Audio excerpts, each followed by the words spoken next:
Terdakwa Putri Chandrawati menangis saat menceritakan detik-detik ketika Nofriansyah Joshua Huta Barat masuk ke dalam kamarnya di rumah Magelang. Saat itulah Putri mengaku dirinya mengalami kekerasan seksual dari Joshua.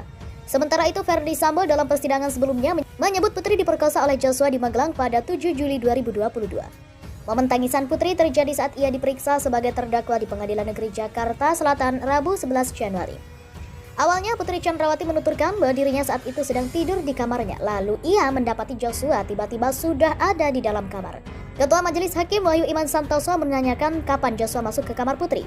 Sekarang saya mau tanya kapan saudara sadar bahwa Joshua masuk ke kamar saudara, tanya Hakim Wahyu. Menjawab pertanyaan Hakim Wahyu, Putri Chandrawati mengaku tengah beristirahat di rumahnya. Tiba-tiba istri mantan Kepala Divisi Profesi dan Pengamanan Kadif Propam Ferdy Sambo itu mendengar suara pintu yang terbuka. Waktu itu saya tertidur terus terdengar pintu kayak dibuka keras, kayak grek gitu. Terus saya membuka mata saya, tutur Putri Chandrawati sambil menangis. Melihat raut wajah Putri Chandrawati, Hakim Wahyu kemudian memintanya tidak perlu menjelaskan detail soal kekerasan seksual yang diduga dilakukan Brigadir J ketika masuk ke kamarnya. Nggak perlu diceritakan semuanya, saya cuma pengen tahu waktunya. Kan saudara pernah memberikan keterangan kemarin ya? Timpal Hakim Wahyu melihat Putri Chandrawati menahan tangis. Joshua sudah ada di dekat kaki saya.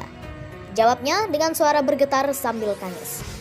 Dalam kasus ini Putri Chandrawati didakwa melakukan pembunuhan berencana terhadap Brigadir J bersama Ferdy Sambo, Richard Eliezer, Ricky Rizal atau Bribka RR, dan Kuat Ma'ruf. Dalam dakwaan disebutkan, Baradae menembak Joshua atas perintah Ferdy Sambo yang saat itu masih menjabat sebagai Kepala Divisi Profesi dan Pengamanan Kadif Propam Polri. Peristiwa pembunuhan disebut terjadi lantaran adanya cerita sepihak dari istri Ferdy Sambo, Putri Chandrawati, yang mengaku dilecehkan oleh Brigadir J di Magelang pada 7 Juli 2022. Ferdy Sambo kemudian marah dan merencanakan pembunuhan terhadap Joshua yang melibatkan Baradae, Ricky Rizal, dan Kuat Ma'ruf di rumah dinasnya di Kompleks Polri Duren 3, Jakarta Selatan pada 8 Juli 2022.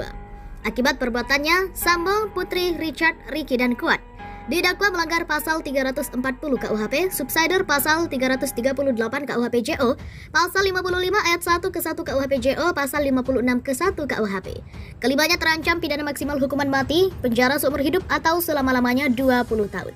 Terdakwa kasus pembunuhan berencana Nofriansyah Joshua Huta Barat alias Brigadir J, Putri Chandrawati tak kuasa menahan tangis saat menceritakan potongan peristiwa pelecehan seksual yang disebut dialaminya di Magelang pada 7 Juli 2022 lalu.